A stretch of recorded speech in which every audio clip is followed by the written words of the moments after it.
They say some places are better forgotten, buried beneath silence, sealed by time. But silence, like the past, never stays buried forever. Sometimes it screams.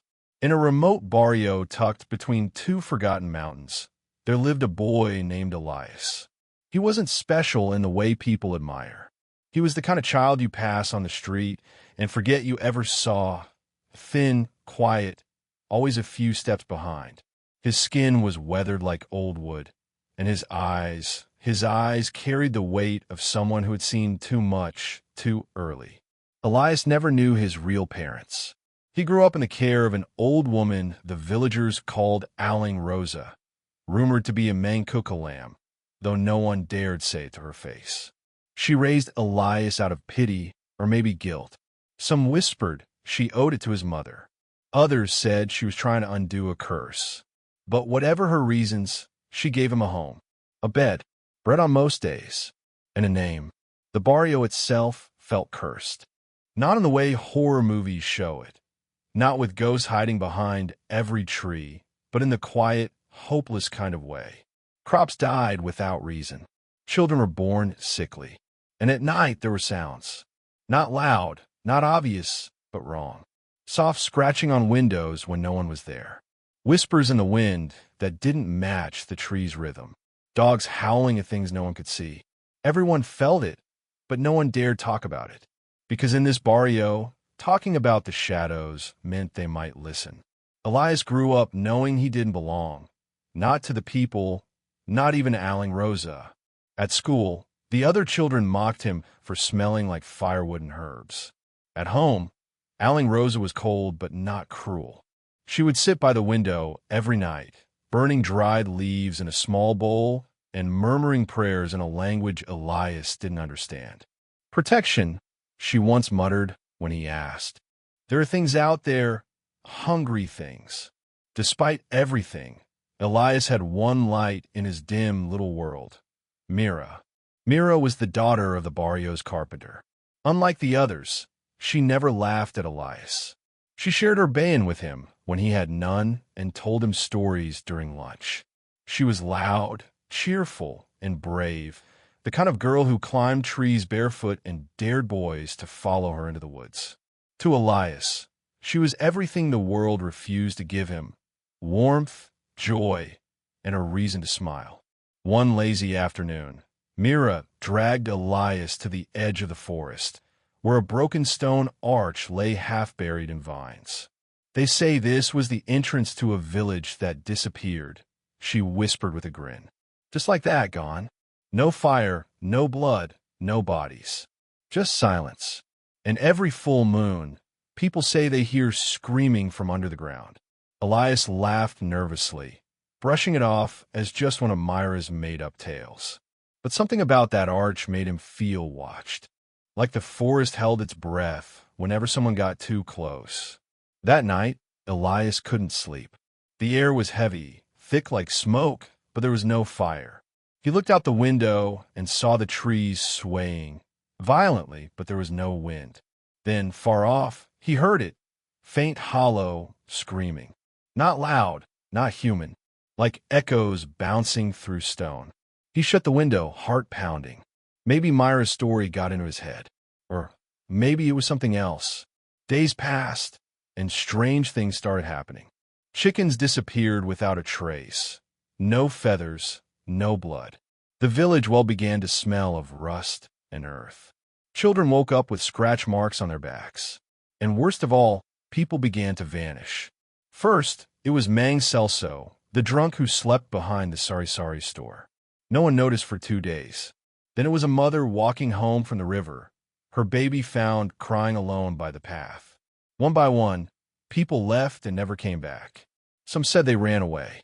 Others said they were taken. Aling Rosa warned Elias not to leave the house after sundown. She placed strange black stones by the windows and drew symbols on the doors. Mira stopped laughing. She said she heard something calling her name at night, outside her window. A voice that sounded like her mother, but her mother was asleep in the same room. Then came the night of the eclipse. The sky turned blood red. The moon swallowed whole. The air fell silent. Not even the insects dared make a sound. Elias and Mira stood near the stone arch again, watching the darkness deepen. They shouldn't have been there. But curiosity is louder than fear until fear becomes real. As the last sliver of moon disappeared, the ground trembled slightly. Just a pulse, enough to knock dust from the arch. And then, screaming. Not one voice. Many. Hundreds. Layered. Twisted. Begging. Mira clutched Elias' hand.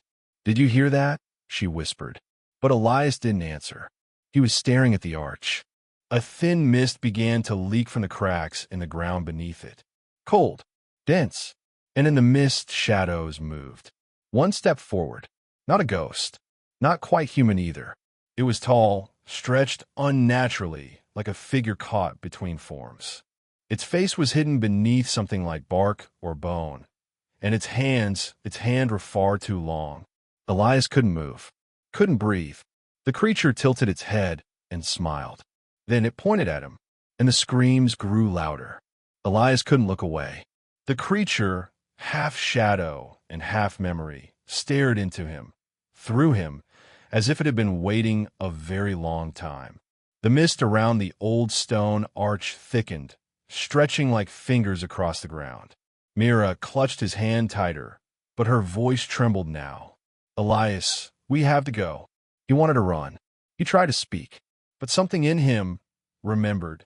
The creature raised its hand slowly and tapped the ground once with a long, bony finger. A crack split the earth in silence. Then it vanished, slipping backward into the fog like smoke pulled into the wind. Everything went still. No sound, no air, just the two of them, and the awful knowing that something had begun. They ran, back to the village, back to the faint orange glow of lamps in distant windows. No one had seen what they saw. No one else had heard the screams. But that didn't mean it didn't happen. When Elias got home, Aling Rosa was waiting at the door. Her eyes were hard, but her hands shook as she reached for him. "What did you do?" she whispered, voice low and filled with fear. "Where did you go?" Elias told her everything. The arch, the mist, the creature. Aling Rosa sat down heavily, muttering prayers. She lit 3 candles and placed them around him in a triangle. "You weren't supposed to see it," she said. "Not yet." He didn't understand. But she did. "Your mother made a deal once." Aling Rosa continued quietly, her eyes locked on the flame. "She was desperate. You were dying, barely breathing in her arms. So she begged the spirits of the old mountain, those older than saints, older than prayers." Elias listened, frozen.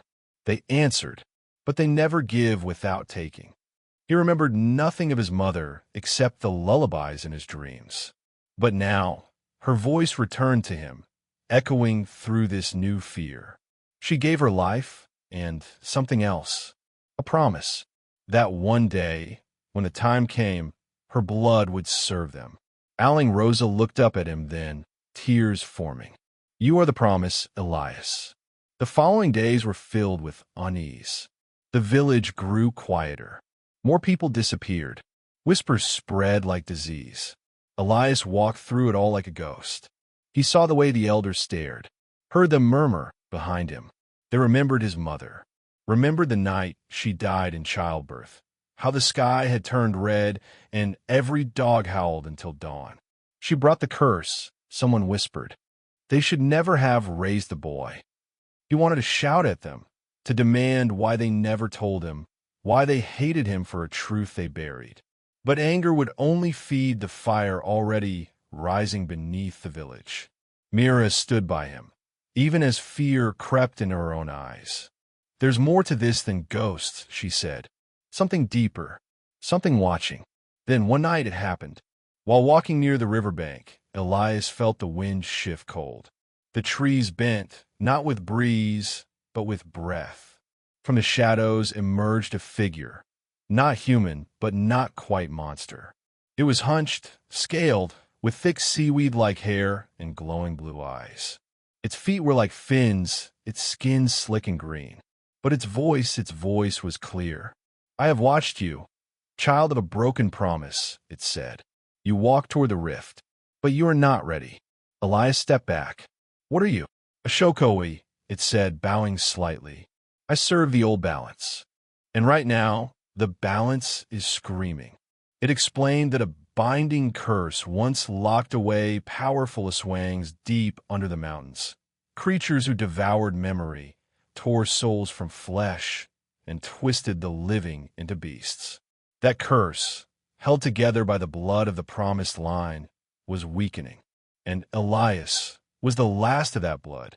"The spirits you saw at the arch," the Shokoi said, voice low, "they are the echoed, trapped between life and death, punished for betrayal or broken oaths. They are waking." Then the creature handed Elias something. A Mutya, a small glowing pearl embedded in a dried black leaf, pulsing faintly like a heartbeat. "Your mother wore this when she crossed into the realm of shadows. It carries her will. It will awaken your sight." When Elias touched it, pain shot through him like fire. Images flashed, his mother crying by candlelight, whispering to the mountain, her hands soaked in blood. He saw shadows swarming her, and her whisper, "Protect him, please." "Take me instead," he collapsed. He woke in Rosa's hut, Mira by his side. The Mutya still clutched in his palm, warm. Rosa didn't scold him this time. Instead, she sat by the fire and began grinding herbs. "So they've come to you," she said. "Then we have no more time." From the back of the hut, she pulled out an old wooden chest, sealed with rope and salt. She opened it slowly. Inside was a bundle wrapped in faded red cloth. Within it, a blade made of black stone and bone, etched with runes. An heirloom, passed down through his bloodline. "Your family once guarded this land," she said. "Long before the church, before the mayors and the markets. You are the last of that line." Elias stared at the blade. It felt heavy, not just in his hands, but in his soul. "What do I do?" "You train," she said. And so, for the first time, Elias began to learn the truth buried in his bones. Rosa taught him the old prayers, the chants that cracked through spirit barriers. The blade, when wielded with purpose, could reveal the true form of Aswangs.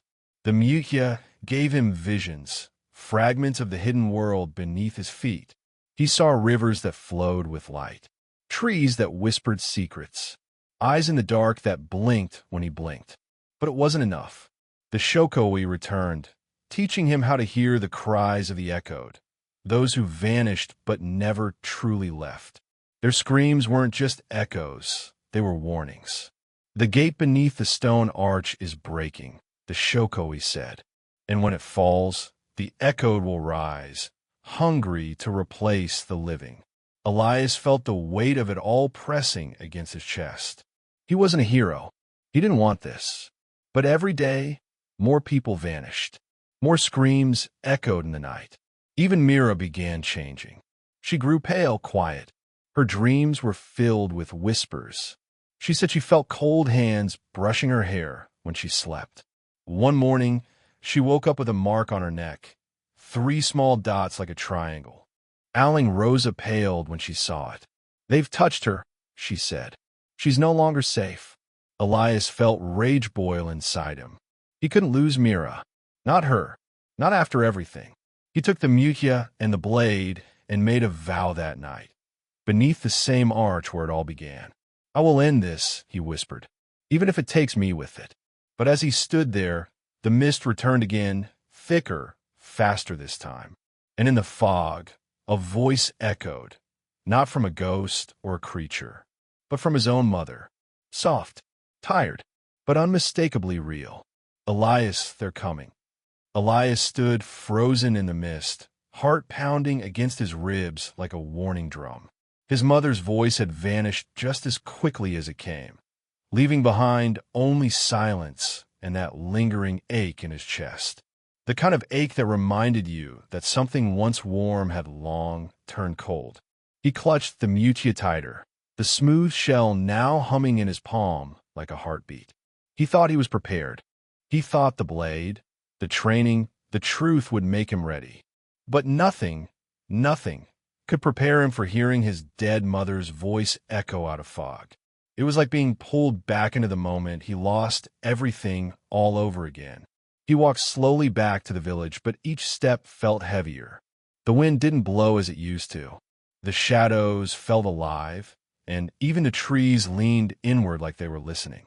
Inside the hut, Aling Rosa was asleep in her chair, mouth open, still muttering parts of a prayer. Mira sat beside her, eyes closed but restless. She kept touching her neck, where the strange mark remained, darker now, almost bruised. Elias didn't sleep that night. The next day, Elias ventured into the old trails behind the church, paths long abandoned, overgrown with roots and memories. He needed space, needed to breathe, but the farther he walked, the more he realized something was wrong. Birds no longer sang in this part of the woods. No rustling of lizards or insects. Just quiet, and quiet, he had learned, was never just quiet anymore. He stopped by an old wooden cross nailed into a tree. It was broken, snapped clean through the middle. Around it, the air felt cold. Then came the sound. Not a scream, not yet, but a soft laugh, like a child's. Faint, hollow. He turned quickly, blade ready. Nothing. The mist was low again, crawling near the ground like it was searching. That laughter, it didn't belong in this world. Suddenly, a figure darted between trees, small, hunched, with limbs that bent the wrong way. It stopped just ahead, barely visible. Then it grinned. Elias saw its teeth. They were too many. He didn't chase it. He didn't run either. Instead, he slowly backed away, muttering one of Aling Rose's chants under his breath. The mist didn't follow, but the feeling did, that he was being watched. That evening, Elias asked the Shokoi for answers, but the creature only stared at him through the reflection in the river. Every soul that vanishes is a window open for the curse to return, it said. But one of the vanished, betrayed you. Elias's chest tightened. What do you mean? There is one among the lost who carries your blood. He couldn't believe it, couldn't understand it. My mother? No, the Shokoi replied. Your father. Elias had no memory of a father. Aling Rosa always said he died before Elias was born. But now doubt burrowed into him like rot. That night, he confronted her. Who was my father? He asked. Aling Rosa turned away. He was someone who should have stayed gone. Tell me the truth. She took a long breath. Your mother loved him. Deeply. But he feared the old ways. When the curse came, when your mother made the deal, he ran. Elias felt something break inside him. He knew what it meant, she continued. He knew the spirits would one day come for you. But he chose himself. He vanished without a trace. Elias stared at the candlelight flickering on the wall. And now, Aling Rosa hesitated. There are rumors, a shadow among the echoed who doesn't feed, doesn't attack. Just watches. They say he speaks your name in the dark. His hand shook. Why didn't you tell me? Because I wanted you to believe you were chosen, not abandoned. The words sank like stones. For days, Elias couldn't focus. He trained, but the chants felt empty. The blade heavy. Even the Mutya pulsed slower, dimmer. He sat near Mira one evening, watching her sleep. She looked peaceful, but too still. And then her eyes opened. But they weren't hers. They were black. She smiled, too wide, too calm. You're not strong enough, she whispered. He jumped back. Mira. The smile faded. She blinked, confused, then grabbed her head. I don't remember. Elias held her tightly. He knew what was happening. The mark on her neck, it was more than a touch. It was a door. That same night, fire broke out near the riverbank. A fisherman's hut was torn apart. No survivors. Only blood on the trees and the smell of rot. The villagers started to panic. One old man claimed to see the creature Elias had seen, the one with too many teeth. But this time it didn't laugh. It whispered, "They're coming." Elias stood in the center of the village as people argued, blamed each other, demanded answers. He could feel the pressure building. The fog now came earlier each night. The shadows stretched farther. The air carried whispers. And still, the face of the hunched, smiling creature haunted him. That was not the enemy. It was a scout. One afternoon, Mira found Elias at the river again, staring into nothing. "You're slipping," she said gently. "I don't know if I can do this," he whispered. "Everything I believed about myself is broken." "You're not broken." "I am," he said. "My father left me.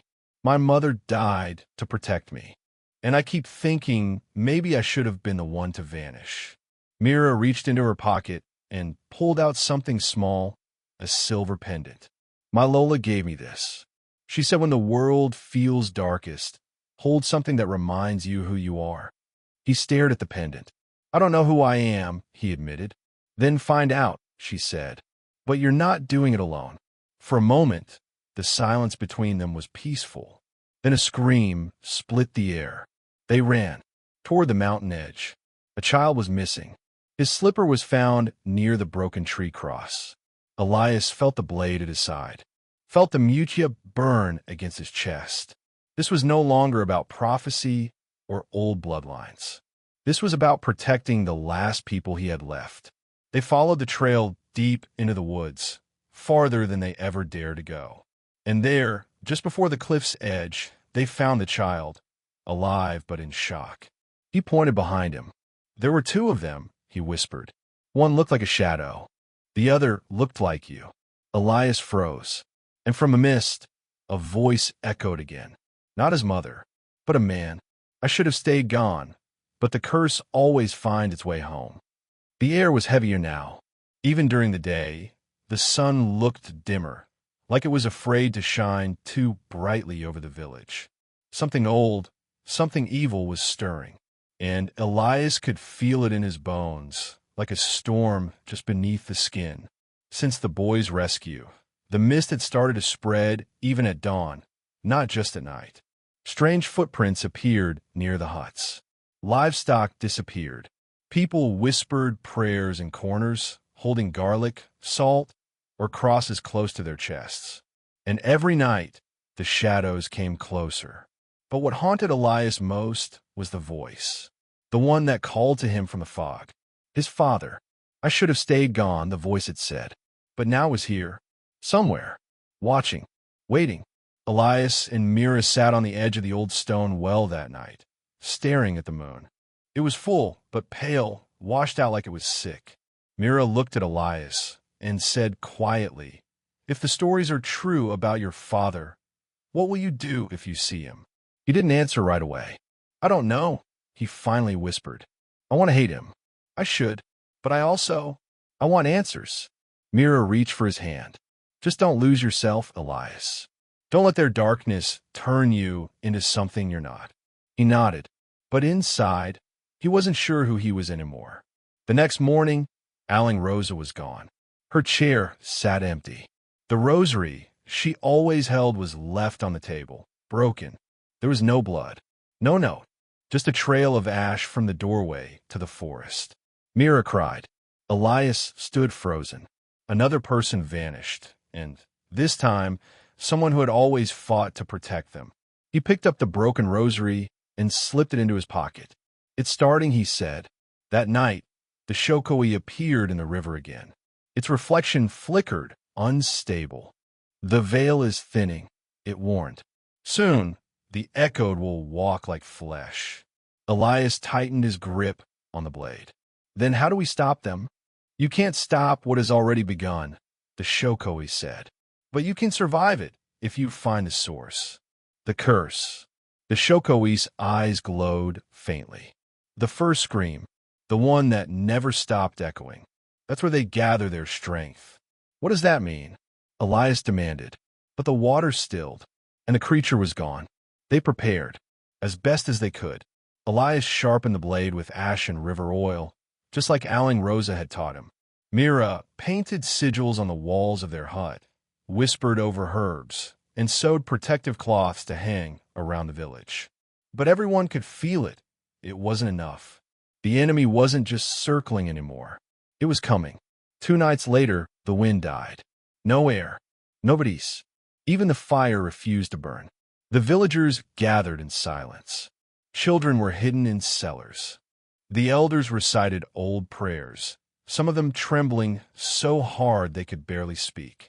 Then they heard it. The laughter. That same hollow laugh from the woods. Followed by another. And another.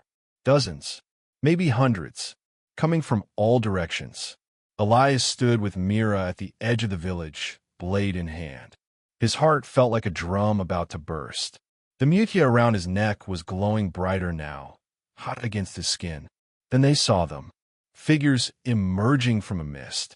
Some walked slowly, stiffly. Others crawled. Some hovered just above the ground. But all of them had no eyes. Only darkness, and mouths far too wide. Mira whispered, "They're hunting in packs now." Elias scanned the crowd. "No, they're not hunting." She looked at him. "They're waiting," he said. "For what?" And then a figure stepped forward. Unlike the others, it moved like a man. Its skin pale, stretched tight across sharp bones. Its clothes familiar. Torn, dirty, but human. Elias's breath caught. The man's face came into view.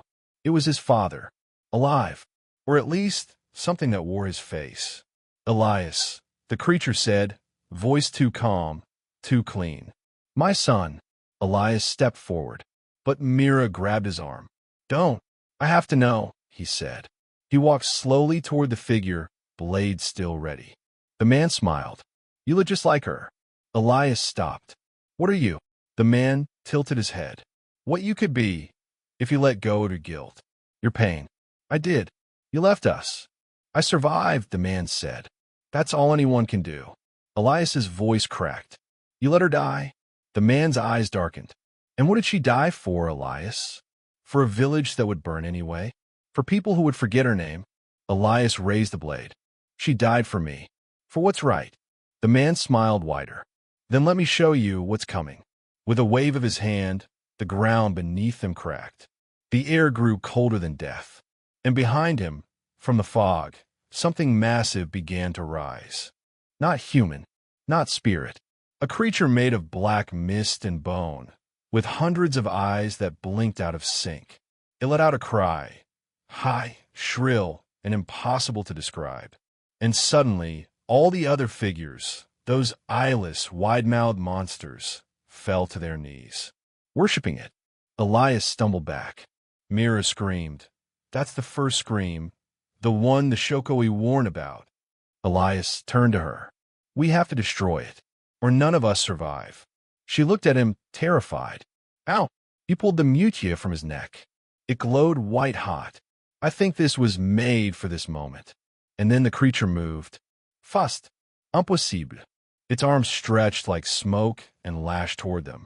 Mira raised her arms to block, but Elias pushed her out of the way. He took the hit, was thrown back into a tree, bone cracked, breath stolen. But he held on to the Mutya, even as the mist started crawling up his legs, burning like acid. Even as his father walked closer, eyes glowing now, saying, "Let go, son. You were never meant for this pain." Elias screamed through gritted teeth. "I am not you." The Mutya flared. The scream from the creature faltered. And Elias, burned, broken, and breathless, stood again. The enemy was no longer waiting. It was beginning. The air around Elias shimmered with pain.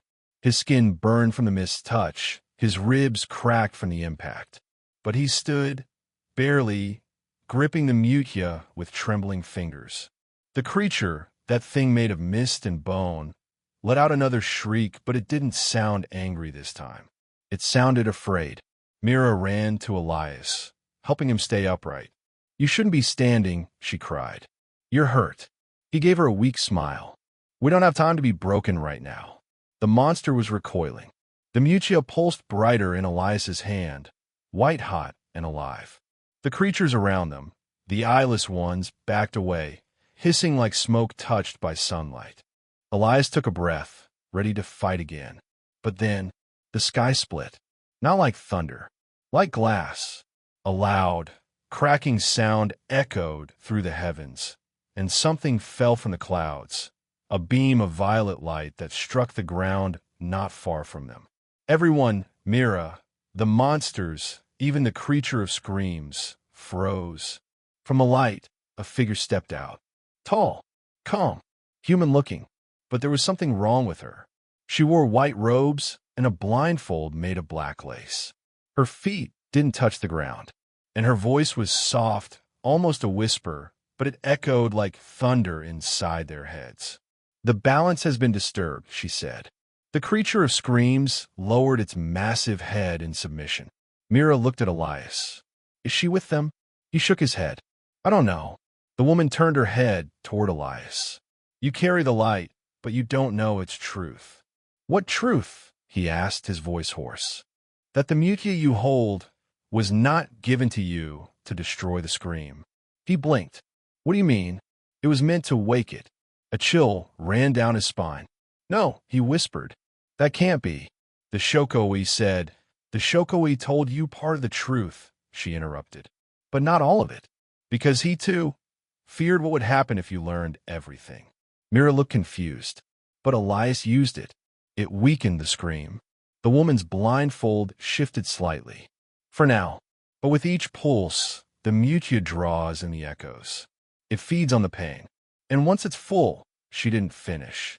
Elias stepped back. "So what do I do?" The woman raised her hand. A gust of wind blew through the village, scattering ash and leaves. "You must choose. The Mutya is alive now, and it will awaken its true form soon. You can use it, but at great cost." "What cost?" Elias demanded. She looked straight at him, even through the blindfold. He could feel her gaze piercing into his soul. "The lives of those you love." Before Elias could ask more, the woman faded into mist. Gone. The creatures scattered, hissing, vanishing into the woods. The scream monster, wounded but not dead, sank back into the earth, its shape breaking into smoke, its eyes closing one by one. It wasn't over, but the battle had paused. That night, Elias couldn't sleep.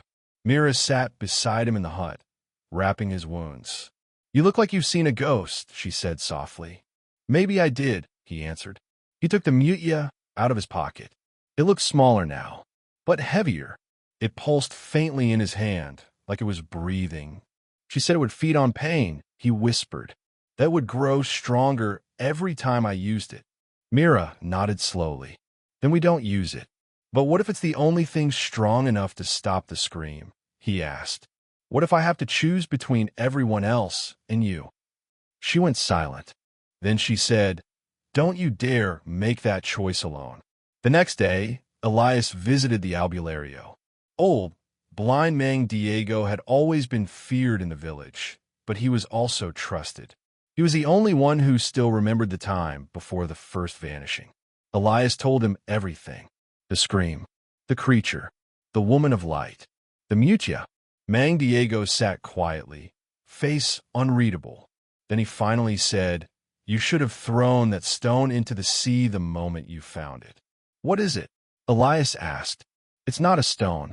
It's a fragment of something older than the curse.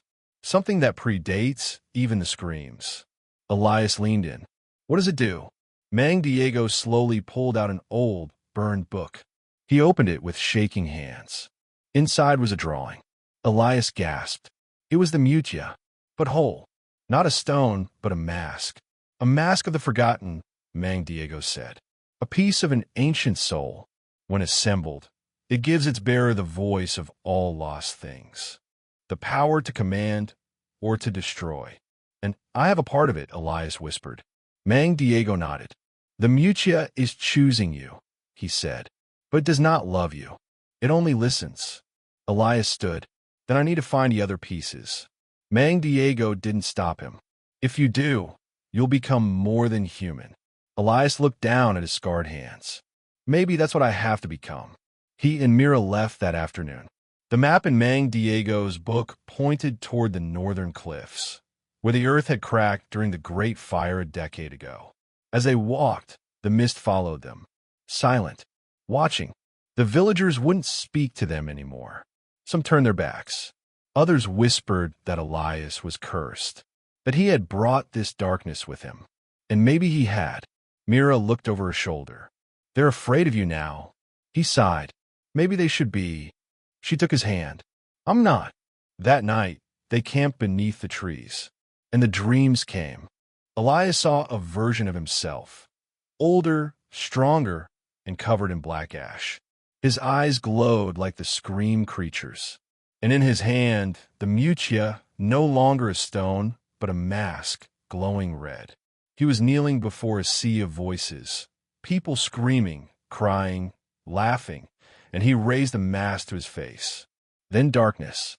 When he woke up, Mira was gone. Panic set in immediately. He ran through the trees, calling her name. And then he saw it. A figure, dressed like Mira, but moving wrong. Too stiff. Too slow.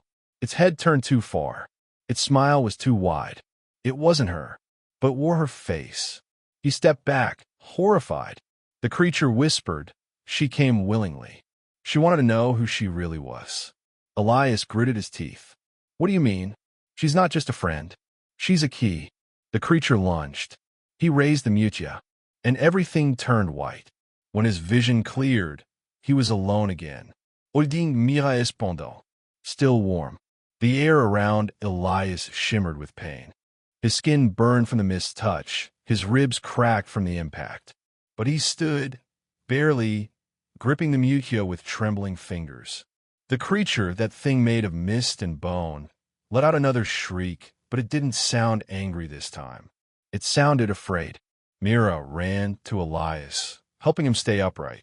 You shouldn't be standing, she cried. You're hurt. He gave her a weak smile. We don't have time to be broken right now. The monster was recoiling.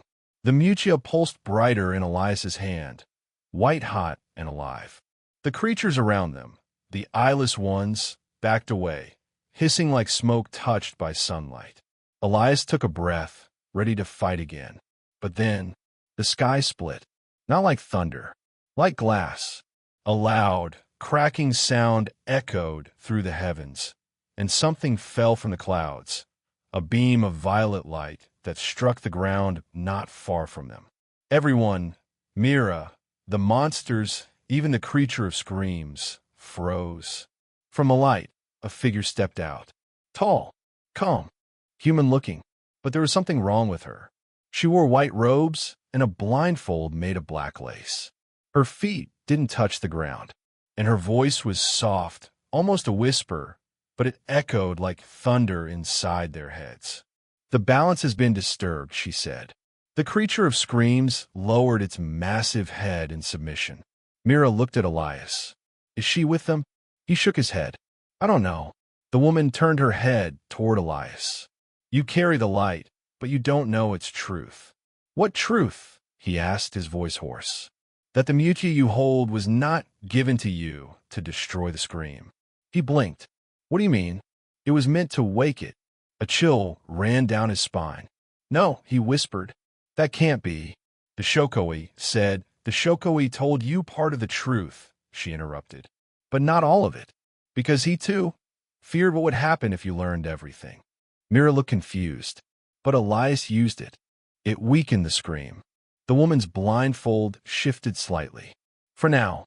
But with each pulse, the Mutya draws in the echoes. It feeds on the pain. And once it's full, she didn't finish. Elias stepped back. So what do I do? The woman raised her hand. A gust of wind blew through the village, scattering ash and leaves. You must choose. The Mutya is alive now, and it will awaken its true form soon. You can use it, but at great cost.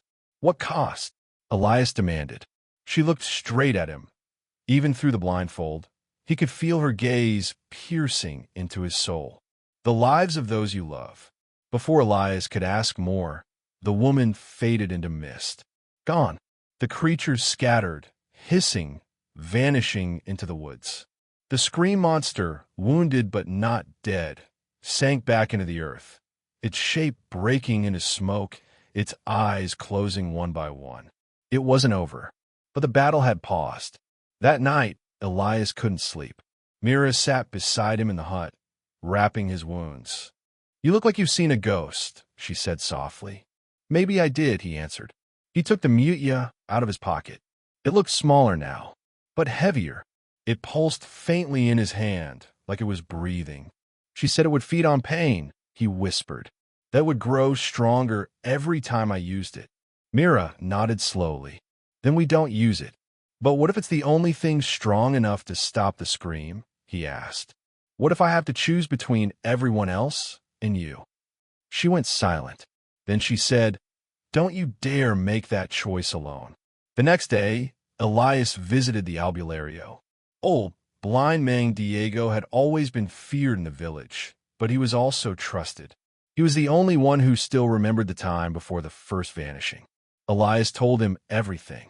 The scream, the creature, the woman of light, the Mutya. Mang Diego sat quietly, face unreadable. Then he finally said, You should have thrown that stone into the sea the moment you found it. What is it? Elias asked. It's not a stone.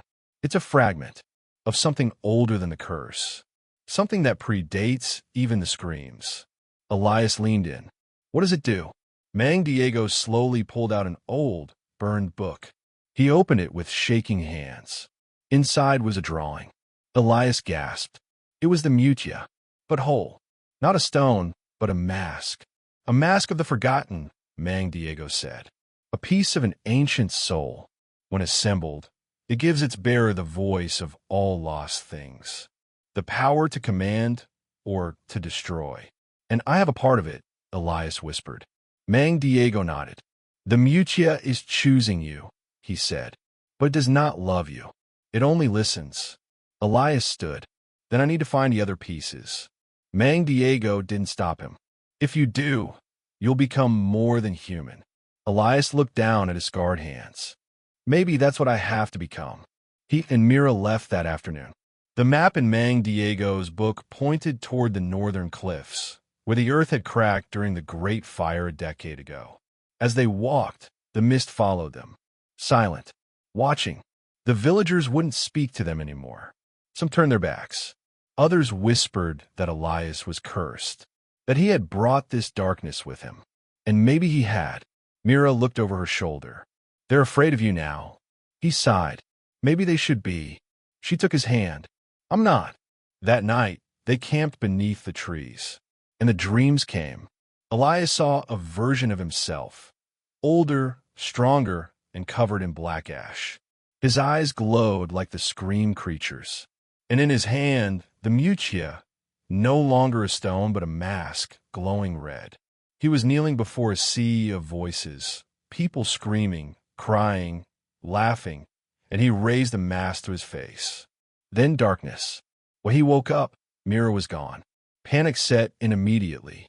He ran through the trees, calling her name. And then he saw it. A figure, dressed like Mira, but moving wrong. Too stiff. Too slow. Its head turned too far. Its smile was too wide. It wasn't her, but wore her face. He stepped back, horrified. The creature whispered. She came willingly. She wanted to know who she really was. Elias gritted his teeth. What do you mean? She's not just a friend. She's a key. The creature lunged. He raised the Mutya, and everything turned white. When his vision cleared, he was alone again. Holding Mira pendant. Still warm. To be continued.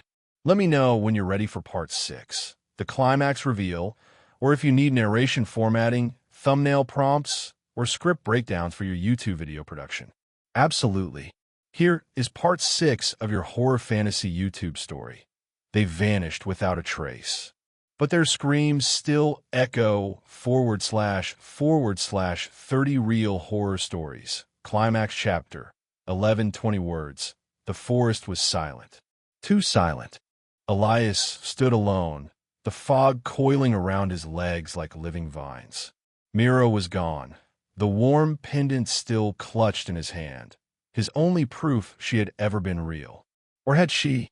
That creature, it wore her face. It spoke her voice, but it said she came willingly, that she was a key. Elias's thoughts raced. Was Mira part of this curse all along? Or was she taken, corrupted, by the scream? A low rumble echoed through the earth, and Elias felt it in his bones. Then he heard it again, the sound he had come to fear. The scream. Not distant anymore. This time, it was coming for him. The sky split again, not with light this time, but with darkness. Clouds tore open above the cliffside, revealing a massive void where stars should be. From that blackness descended the first scream, no longer shrouded in mist, but fully formed. It had taken on a human shape. Too tall, too thin, limbs like ropes of shadow. Its face, no, not one face, many. Dozens. All screaming, all weeping, all mouths wide open in endless agony. And at its center, Mira, or what looked like her. She was floating, unconscious, her hands stretched outward, bound by tendrils of smoke. Her face was pale. Her chest barely rose and fell. Elias stepped forward. Mira, the scream turned its 1,000 eyes toward him. You brought the final piece. It spoke, not with one voice, but with many, layered and echoing like a memory shouted down a canyon. You brought the mask. You brought yourself. Elias's hand tightened around the Mutya. It pulsed violently now, no longer white but red, blood red, and he realized this was the moment it had always led him to. He was the final offering. The wind howled, trees bent, the ground cracked, but Elias didn't run. He stepped forward, trembling but resolute. I came to end this, he said, tears stinging his eyes, not to become part of it. The creature laughed, a sound like bones shattering underwater. You are it. You are ours. The curse chose your blood long ago. Images flashed in Elias's mind, his father vanishing without a trace, his mother's eyes hollow with secrets, the Mutya hidden in the family altar, generations haunted by silence. It wasn't random. It was legacy. From behind the scream, a new figure stepped out, the woman in white, the one from the sky. But now her robe was tattered, her blindfold removed. She was crying. I tried to warn you, she said softly, but I couldn't interfere. Not until now. Elias looked at her. Who are you? She bowed her head. You're Lola, your father's mother. I was taken by the scream decades ago, but I escaped. Changed. Not alive. Not dead. You should have told me. I wasn't allowed to. The Mutya binds memory. The mask controls truth. She stepped forward and held out her hand. You have a choice, she said. Use the Mutya to join them. Become part of the scream. End your pain. Or shatter it. Break the Mutya. Free the souls. Free Mira. Elias stared at the glowing red stone in his hand. It vibrated with a life of its own. He could feel the pull, power, vengeance, strength. If he put it on, he could silence the screams forever. Rule the curse. Become something feared, unstoppable. But if he broke it, he might die. Or worse, be forgotten. Like the others. He looked up at Mira. Her face twitched. A tear rolled down her cheek. Even now, trapped, she was fighting. Elias took one step forward, then another. The first scream hissed. Foolish boy. We gave you power. We gave you purpose. You gave me pain, Elias said. But pain taught me how to survive. He lifted the Mutya. It burned in his palm. His skin cracked, blackened. His eyes bled tears of smoke. He looked at Mira, at his Lola, at the empty sky above. And with a cry that echoed from his gut, Elias slammed the Mutya against the ground. It shattered. Light exploded outward, blinding and pure. The air bent. Time stopped. From the shards of the Mutya, voices screamed, not in pain, but in relief. The faces on the first scream began to melt, mouths closing, eyes softening. One by one, the spirits were pulled from it. Children, elders, villagers long vanished, rising into the air like ash turning to stars. And Mira fell. Elias ran and caught her just in time. Her eyes fluttered open.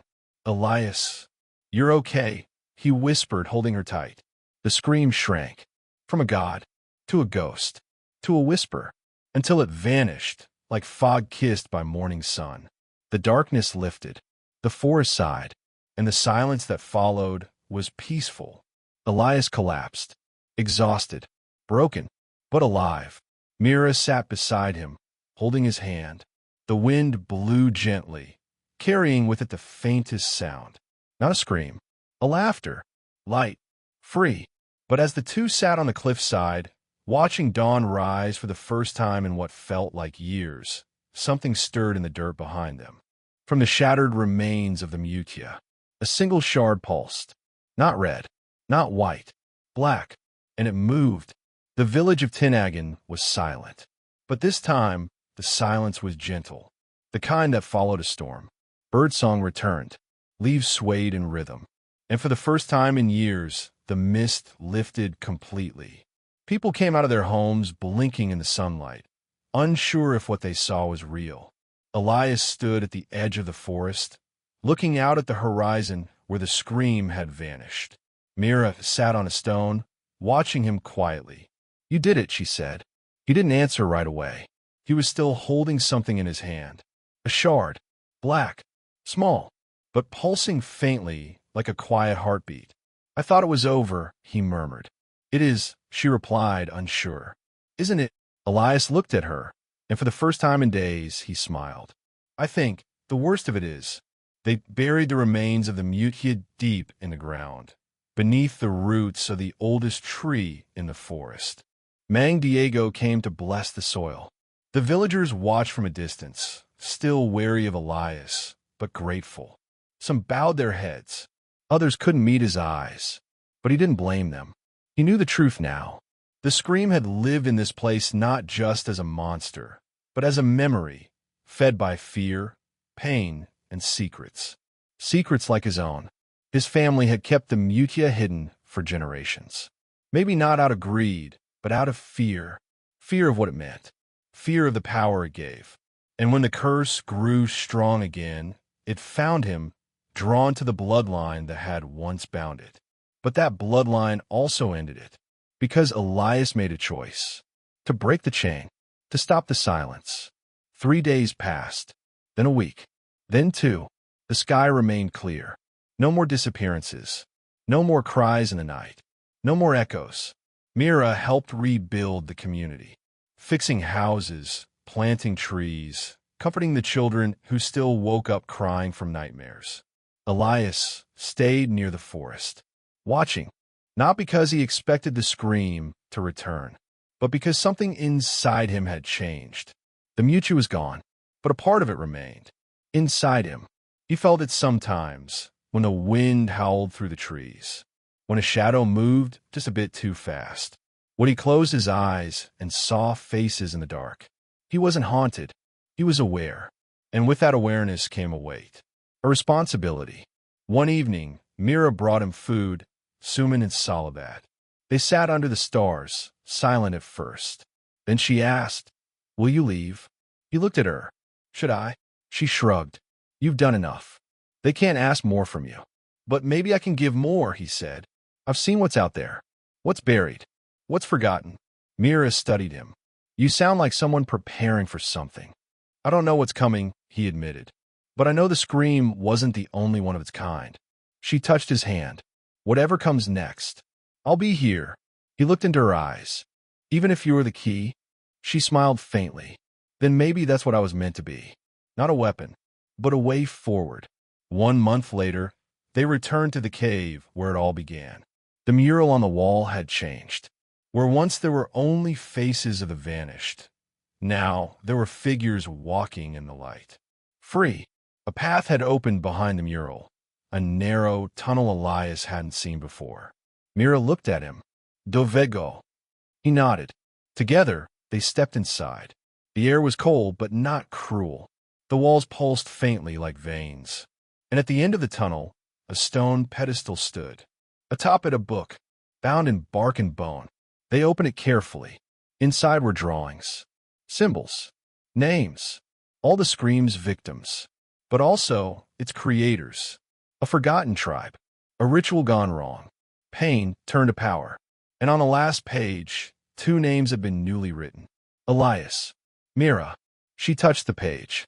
"It remembers us." He nodded. "And we'll remember it." They left the cave in silence. But they were not the same. Years passed. The story of the scream faded into legend. Children whispered about it at night. Adults told tales by the fire. But no one saw it again. Still, once in a while, someone would come to Elias's home at the forest's edge. A dream that wouldn't stop. A shadow that watched. A voice that cried in their ear. And Elias would listen. He never turned anyone away. Because he understood now. Some echoes never fade. But with the right heart, they can be answered. On the final night of the dry season, a child came running into the village. She was crying. "They're back," she sobbed. "The ones without eyes." Elias stood slowly. Mira handed him his satchel. Inside was a new charm, crafted not from the Mutya, but from its memory. A seed of hope, not fear. He turned to the child. "Show me where." As Elias vanished into the trees once more, Mira watched him go. This time, she didn't cry, because she knew he wasn't going to fight a curse. He was going to heal it. The end.